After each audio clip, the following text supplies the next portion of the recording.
Hey, this is RoseNthorn Talk. Of course, I'm your host, Aaron Marshall Clark. Happy to be with y'all right now. Thank you as always. Love you all for the support. We're going to get started with an amazing musician and person, Ryan MacDonald from the Honest Heart Collective. He's going to be joining us shortly. Of course, as I stay ahead of the curve, stay tuned for announcements for episodes of RoseNthorn Talk coming up. We're closing in on Season 3. This is episode 17 today. Season 18, 19, and 20 are coming up very, very soon. I will be away this Thursday to attend the Village Idiots Hoot Owl Festival, which is going to be an amazing experience that I've not experienced yet. So looking forward to that.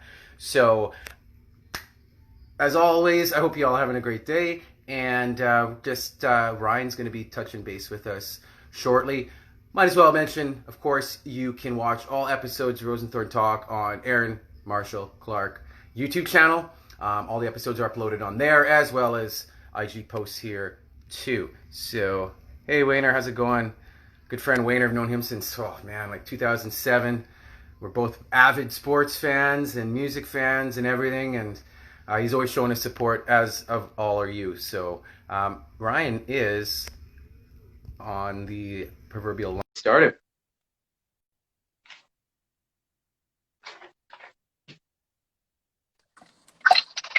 Hey, Man, how's it going? how's it going? Good, man. How are you? I'm doing fantastic. So just for the audience to know again, this is RoseNthorn Talk, episode 17. My name is Aaron Marshall Clark. Today's guest is musician Ryan MacDonald from the Honest Heart Collective. I'm going to start off with my first question. The Honest Heart Collective. How did you come up with the name? And what's the significance? Well, I actually borrowed the honest heart part from a video game. That it was like a DLC part in a video game that it's my favorite game of all time. Nice. And yeah, so I was just like trying to figure out, and I was like, that would make for a cool band name. That would make for a really cool band name. So I said, you know what?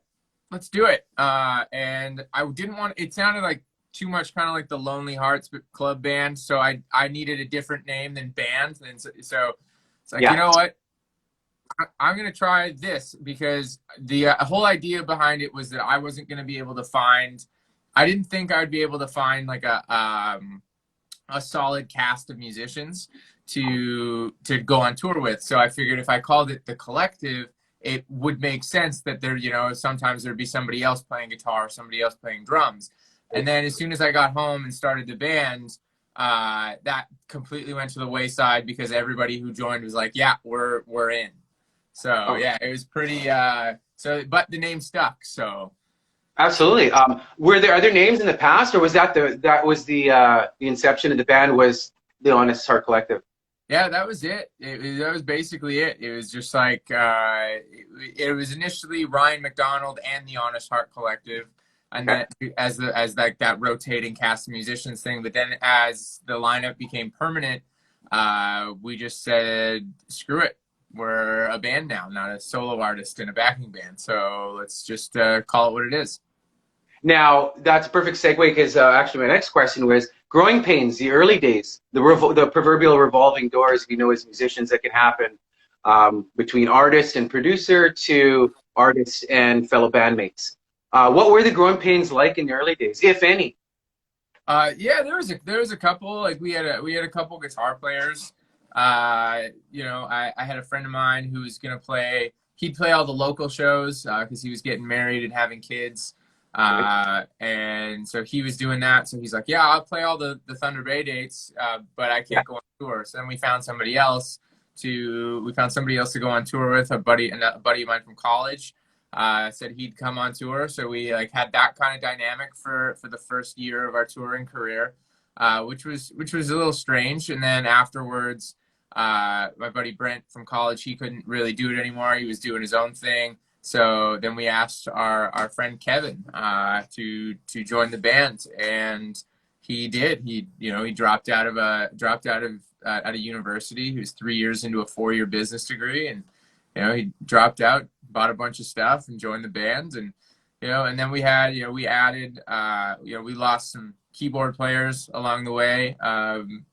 And then we, you know, just, it's been this weird sort of thing. Like almost everything's kind of like a growing pain with this band, I find. Like Right. when we did our first record, we did that all, like pretty much all on our own. That was the first thing I recorded after audio school. Right.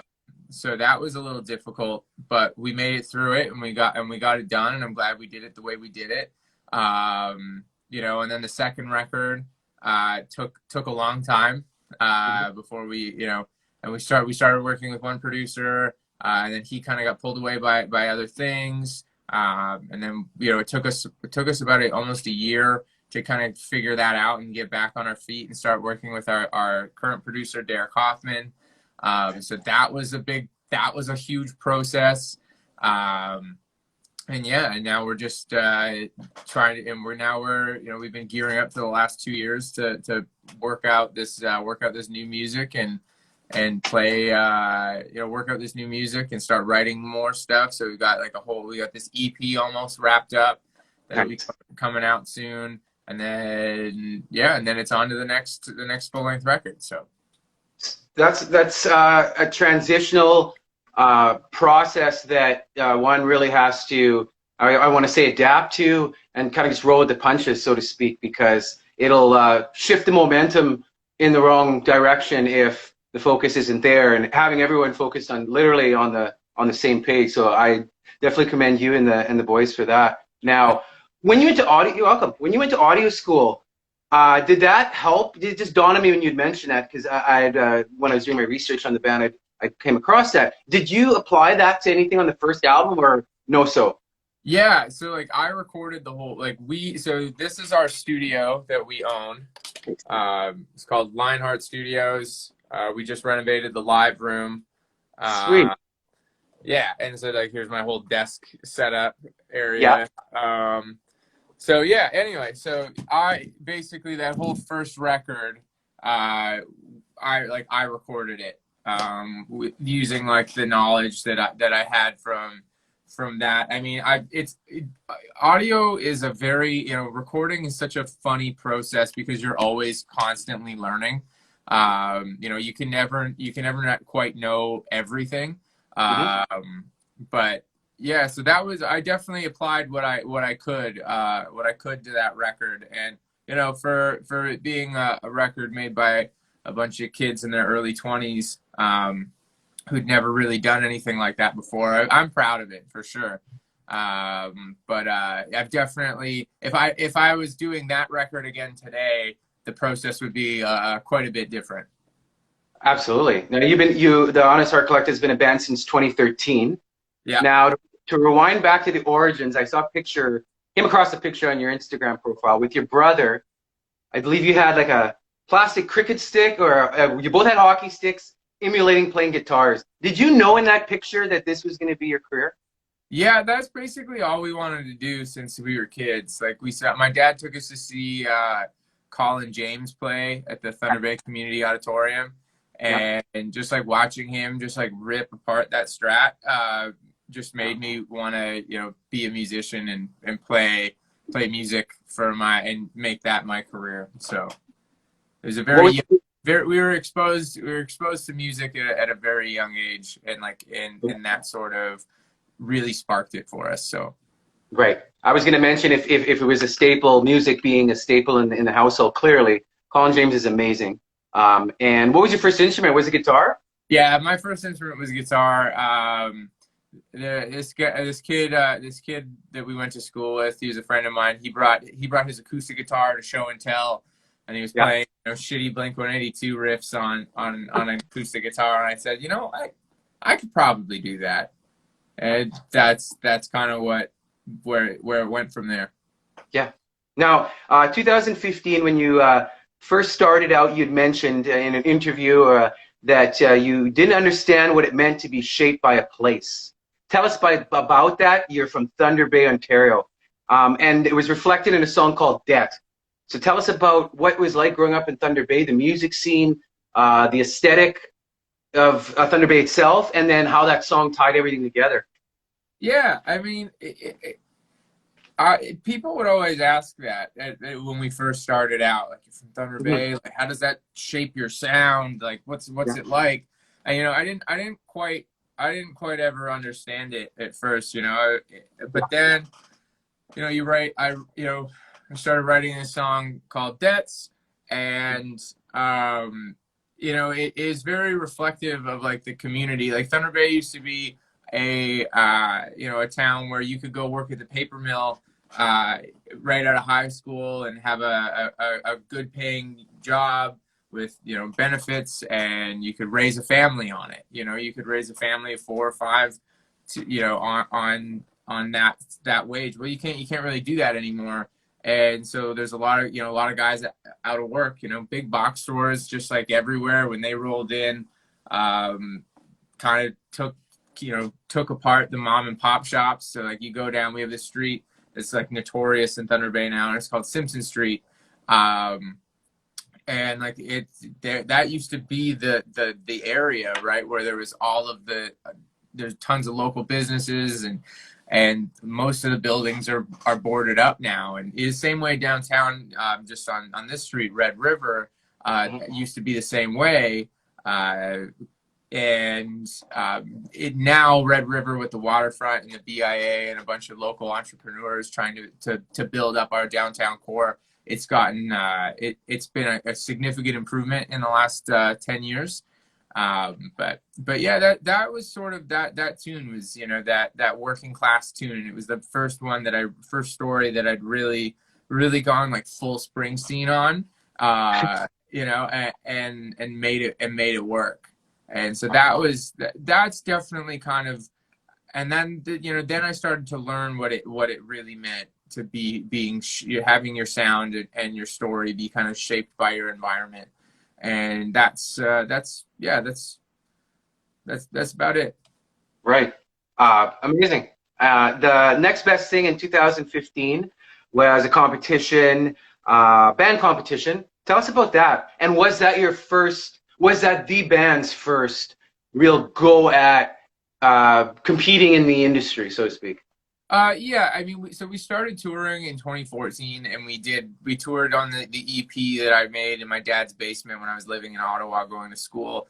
And we did that for a while, and then we put out Liars Club early 2015, and then we really started going, and we just went pretty hard. We were gone basically like that first year we were gone like 2 weeks out of every month, it seemed, Wow. and all the way up until December.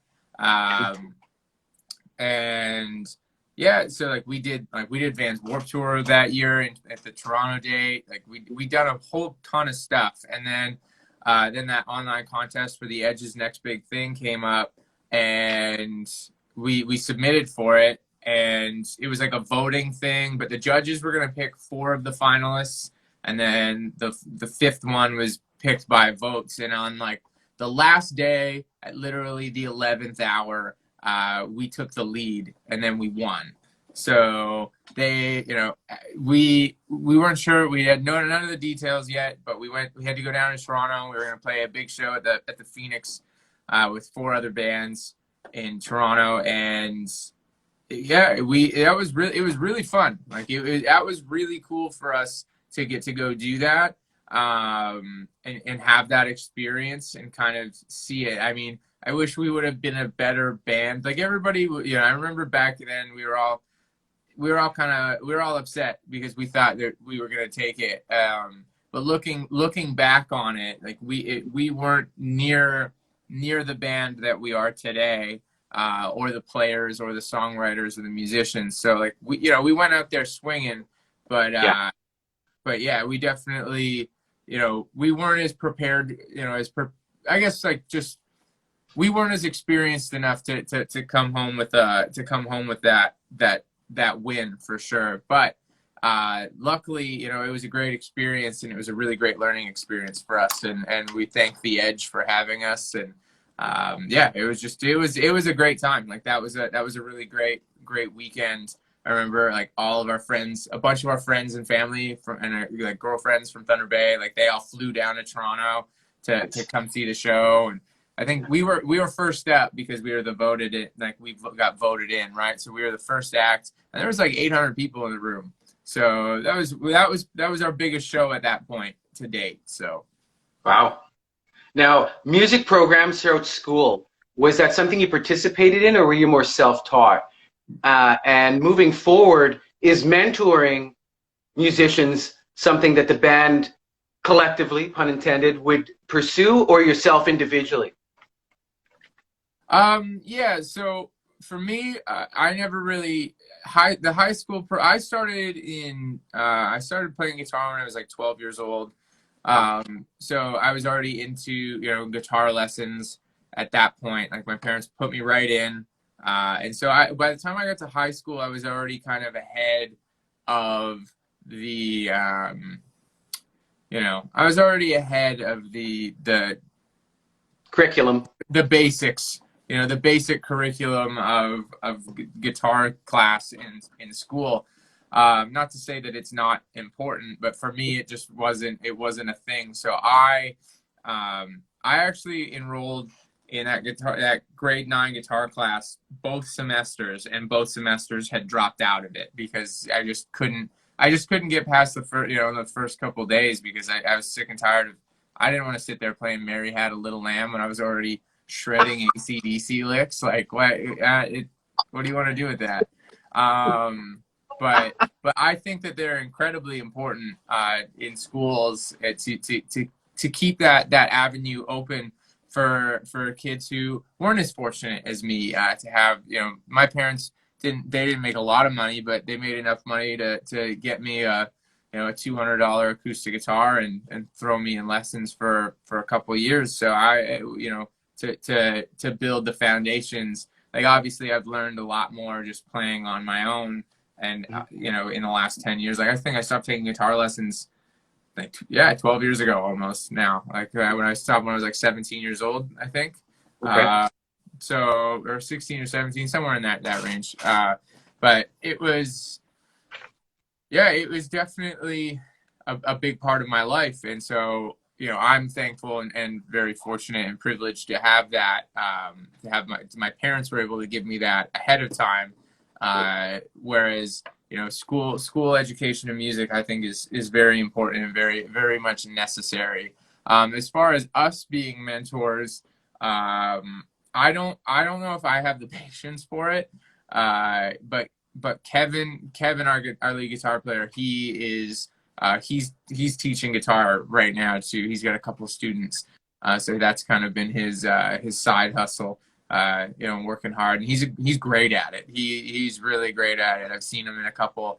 Yeah, he teaches out of the studio too. So I've seen him, you know, when we've been crossing paths and stuff when I come in for sessions and he's finishing up. And he's a great teacher, and I think, you know, that's something that he can keep at and keep growing, because music education is definitely very important. Yes, agreed. Now, just to backtrack back to the Edge and that competition that you all were in 2015 to now, to present day, being from Thunder Bay is being different than from being from Toronto. Not only do you want to stand out from where you're from, but you want to make it known as, for mentioned, and we were speaking with someone a few years ago about making Thunder Bay a music city. How is that going, and how do you naturally just silence the ego and not compare yourselves or compete with other bands, whether they be from Toronto or wherever? Well, it's one of those things. Like, I'm a numbers guy. I've always been a numbers guy. I love seeing stats and how other bands are doing, how my friends' bands are doing, and I always want them to do well.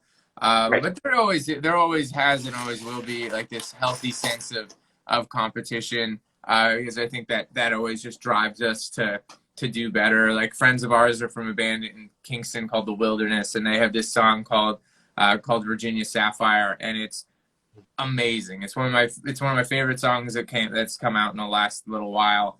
And it's always on the top. It's always in the top 10 songs on my playlists and stuff like that. But that just like drives me to want to write better songs. You know, when you have those friendships that you're able to be, you know, open and honest with. So that's always really cool. But it is very much about, like, you still have to try to stay, you know, stay on your own path, and kind of just focus on what you're doing. That's more important. Like, all that other stuff is all kind of secondary for me. But yeah, it's just very much about staying focused, getting back to work on your own stuff, and making sure that you have the capability and the drive to keep going. Thunder Bay is always it's a great city. I love it to death, and there's a lot of great local bands here in town that are doing some pretty cool things. You know, I'd like to see more bands from here touring and getting out there. But it's not easy, and it's not always accessible for everyone to do. But like, there's a lot of cool bands doing a lot of great things here, like Pedestrian Lifestyle, and are some buds of ours, and they just put out like a split EP with another band called Visions of Doyle. And you know, that's great. There's a band from here called Cam Hopkins and the King Rat. They put a record out on Spotify not too long ago, or, you know, just before quarantine, and absolutely knocked it out of the park. It's great, you know. And so there's a lot of talent in this city that I find just, you know, could use a little bit more, you know, guidance and direction. If that's what they choose to do, right? Like, that's the other thing. Music is, you don't have to make music as a career to enjoy music, and Sure. that's one thing that it took me a long time to recognize. You know, because for me, it's always been this drive to go and make a living out of it, and play those shows and write those songs and put out those records. But that's not the same for everybody else, and there's absolutely nothing wrong with that. Right. You know, I'm doing some work, some mixes for a client who, you know, he's like a bedroom player, and he records everything himself, and he just sends it to me to mix, and, you know, we're working on some pretty cool stuff, and that's, you know, he just loves to play, and that's the difference. So. And you're able to apply your audio engineering experience from what you just mentioned as well. So it goes hand in hand. And nothing in life, no matter what job or career or job that turns into career, is a bad experience unless one makes it, because it's all part of the learning curve, right? So Of course, yeah. It's definitely, it's all a big learning curve, and it's just about, like, learning, and it's also learning kind of where you can fit into that curve as well. exactly. Now, routine, it's hard to maintain while being on the road. Is that true? Is it hard to maintain a routine, whether it be songwriting or just the focus that you need to be on the road and do touring? Yeah, it depends on the tour. You know, like, I've been on a couple bigger tours, like teching, doing guitar teching and stuff like that. And those tours are very much routine. You know, every day is kind of the same. You wake up at 11, load in is at 1, you get sound check at 3, you work on guitars from 4 till 6, you take dinner break from 6 to 7, and then you come back, and then the band goes on at 8, and then you pack everything up and load everything up for 2 hours, and then you have a beer with the guys on the bus, and then you go back to bed because you're doing it again the next morning. So, like, those tours are very regimented. I find that like our Heart Collective tours, where they're, you know, in a van, it's a little less of a routine, but you do get into the flow of things pretty quickly, right? Where you're waking up in one city, you're driving to the next city, and then you're going to sleep in another one. That's always been kind of like our motto when we hit the road. But yeah, you get into the swing of things. You get into the load-ins and the sound checks and the dinner and your dinner break, and then back in time for showtime, and then, you know, load out, party, and do it all again. So, how is your personal and professional growth evolving or helping to evolve the band's sound with projects moving forward? I would say, like kind of just like me, I've spent quarantine really working on my recording craft, like a lot. I underwent a mentorship with with a producer in Boston named Jay Moss. Wow.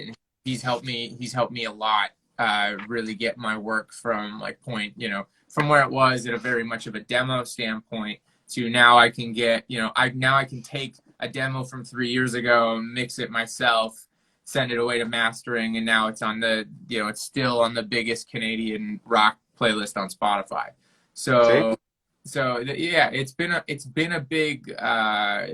been a big shift, and so I've spent that. So, I mean, it's definitely, we have more in-house capabilities now, meaning like I can, we have a whole series of live videos that we've been putting out lately, that I've done all the mixing, all the audio work for. And, so we can kind of save some money on that front. So we can spend it, with our producer where it counts in creating songs and writing songs like that are going to be stronger, as opposed to, spending money on little things trying to create content that we can now do in-house.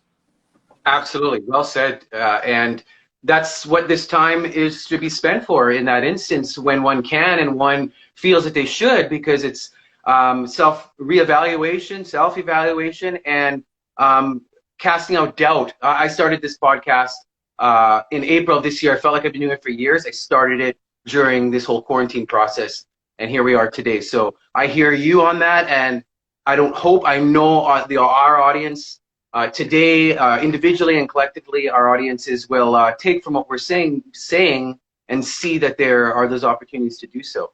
Now, this is my words. This is something I jotted down describing your band. So just for some background details, Ryan and I met here in Winnipeg. He did a concert at Osborne Underground, the Cavern, in June 2019.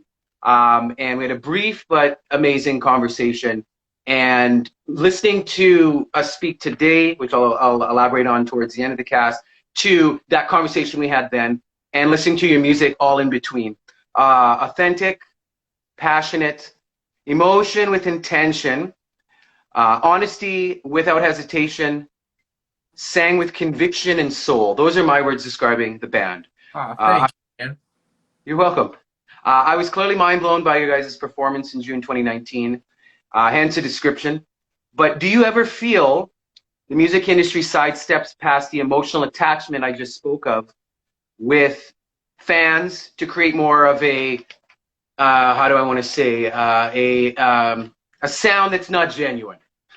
Yeah, I mean, I kind of find that like there's a lot of people in the music industry that are doing really great work and are trying to get, fighting the good fight to get good music heard and get it out there. But there is a shift, there is a shift for sure. I mean, and it comes with the territory. Like after record sales weren't a thing anymore, labels just didn't have the money to invest in a band on a whim anymore. The industry couldn't, they couldn't do, invest in 10 bands and not worry about it because one of them is going to hit and is going to hit big, right? So that sort of process isn't a thing anymore. So there, you have to find the bands and the artists who kind of have it already working for them and have a few more, cards in the deck than everybody else,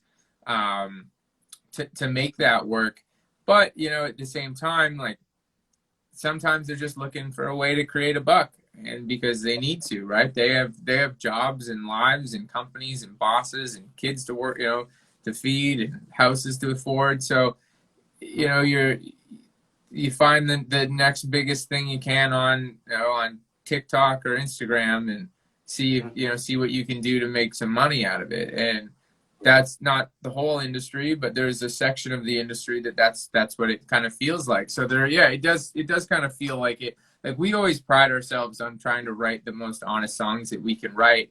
But I feel like there's a lot of that. It's even in popular music now. Like Taylor Swift's new record is amazing.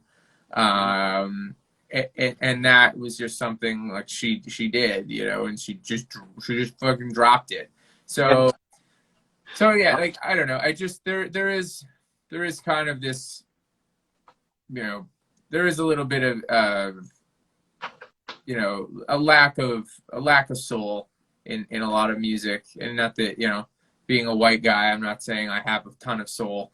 Like I play, we're playing rock music, and it's we're, as my friend Jonas from the Wilderness would say, we're guests in someone else's house.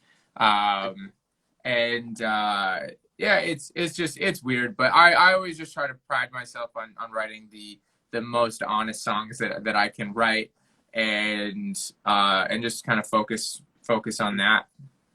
Honest Heart Collective is heartland, from the heart rock, I would call it. So there's soul there.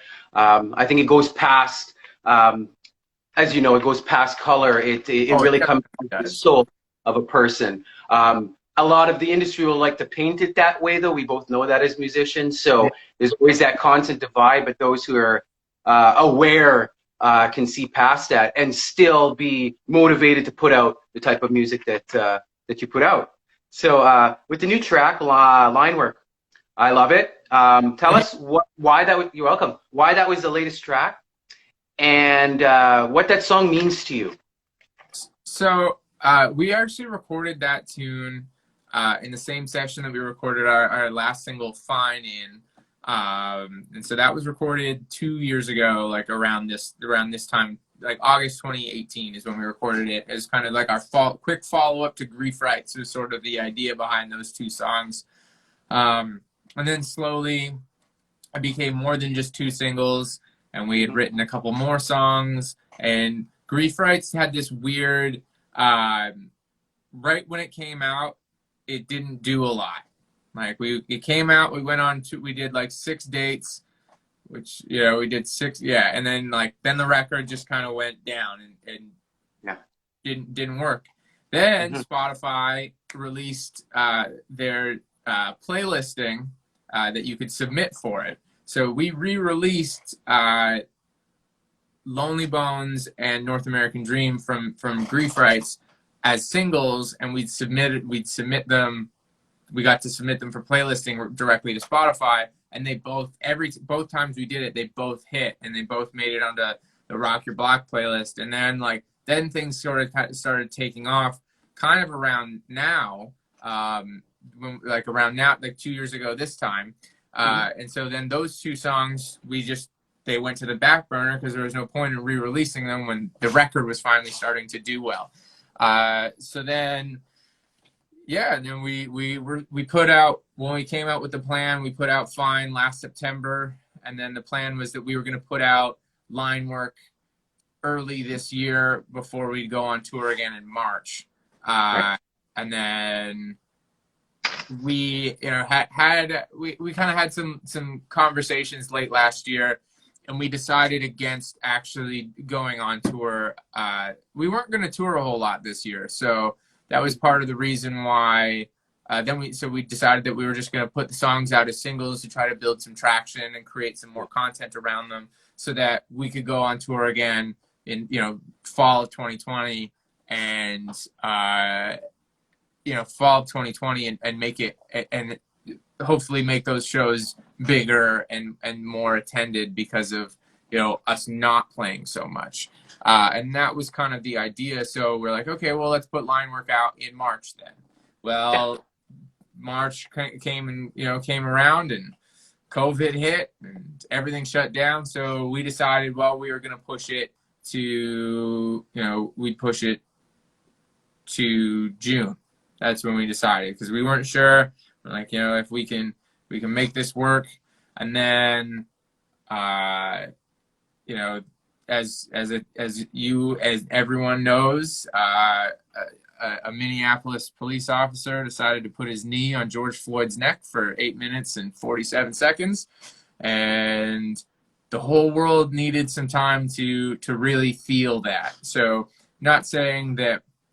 And then, so we decided to push Line Work back another month, because we we didn't feel, not that we have a huge voice or a huge presence on social media that would, you know, take away from anything, but we just didn't want, you know, we didn't want to add to it. It just wasn't, it was not the time for us to be releasing music, and we knew that we needed to take a back seat and learn and listen and figure out, you know, listen and learn to what we could do to kind of help things. And, you know, the least we could do was push back that release to a, you know, and I said this in a different podcast when we were talking about this, and I said the word allow to allow the Black Lives Matter movement to be heard more clearly, but I didn't mean it in like, you know, allowing, like when you allow somebody, like you hold the power to allow, like I didn't mean it like that, and I always kicked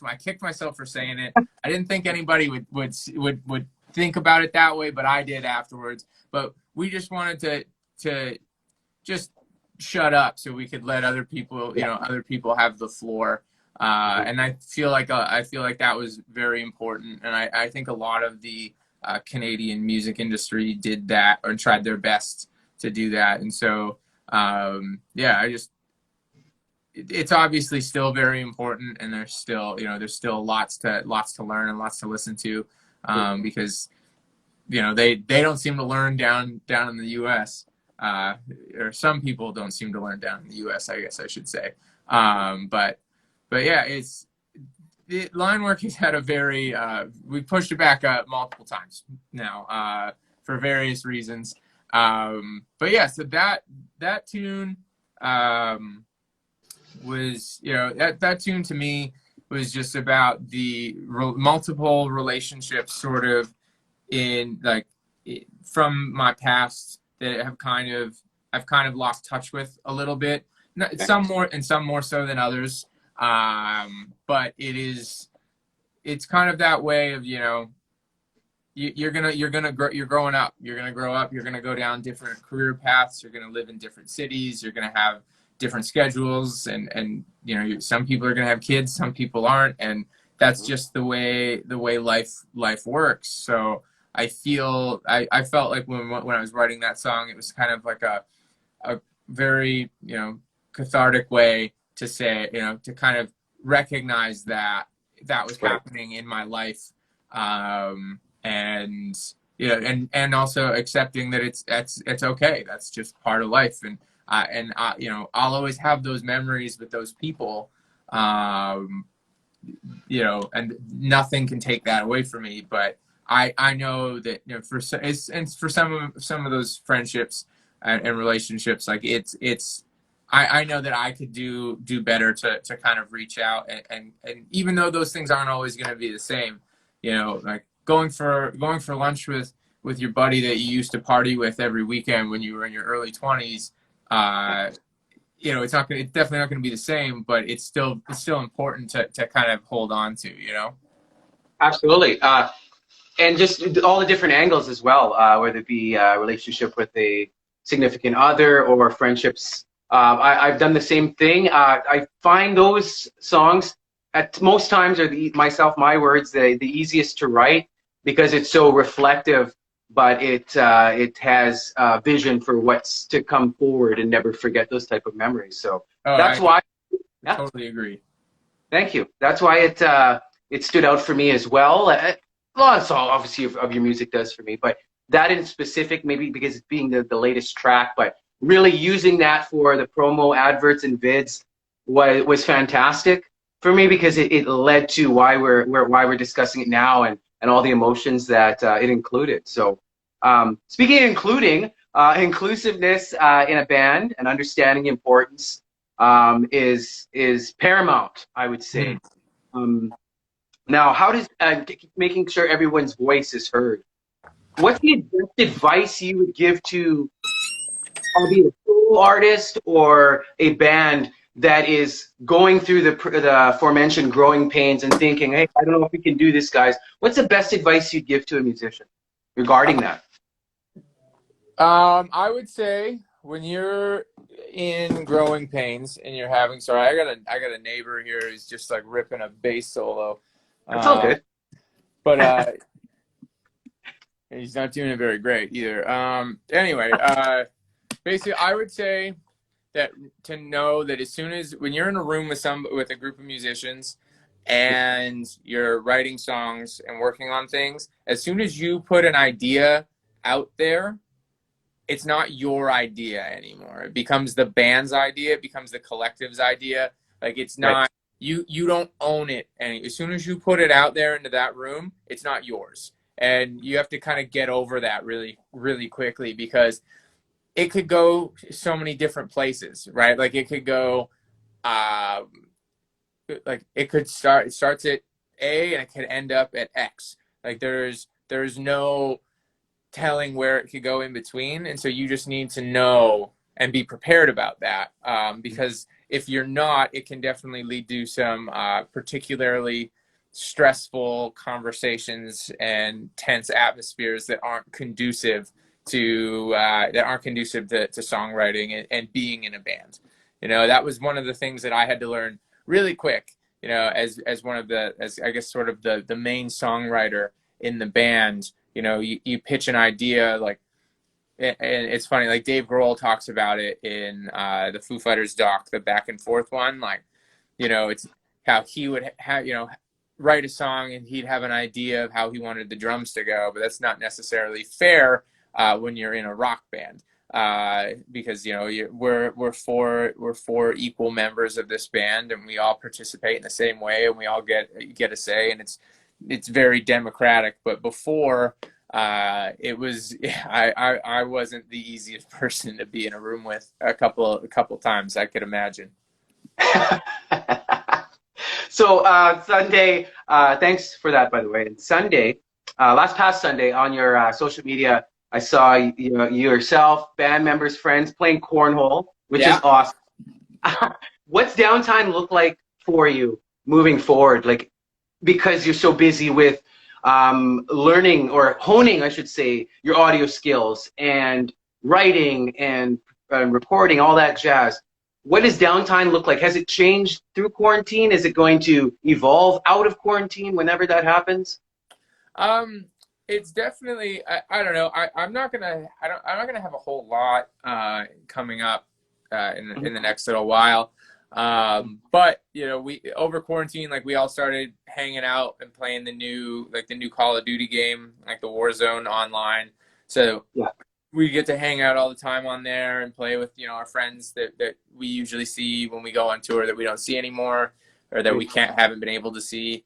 So that's been a really good way to kind of spend some downtime and keep in touch. But honestly, like playing cornhole is one of my favorite friggin' things to do in the world. It's so much fun. We all started doing that because my dad got on a huge kick. He saw he was on vacation somewhere in like Florida or something, and he turned on the TV in the hotel, and like ESPN 5 or whatever, because they have a million channels. They had the World Cornhole Championships in Vegas, like winner take all 50 grand pot competition. And he just thought it was the most ridiculous thing in the world. And then him and his brothers like got really into it. And and then so we had this huge. It was my cousin's wedding last year, and my dad bought a set, and my dad made a whole bracket, like a whole tournament bracket, and we had a MacDonald family cornhole tournament, and then it's just kind of spawned into every avenue and friendship of my life now. So yeah, I enjoy it. It's very fun. It's very therapeutic. My brother's girlfriend's dad is building us a set, our own set, because that's the one we were playing on his the other day, and it's just it's a riot. So that'll probably be it. I mean, since I've been home, I've spent a lot of time. Pretty much every day in the last 2 weeks, I've been here at the studio working on something, whether it's client or Heart Collective related. And I love coming here. Like we renovated the space over like just at the beginning of quarantine. This used to be like an old boardroom, and like, well, I mean, we've been here for almost 7 years now. But we just kind of dealt with, there was like paneling on the, like oak panels on the walls and stuff like that probably wasn't conducive for studio space, but we just rolled with it because we couldn't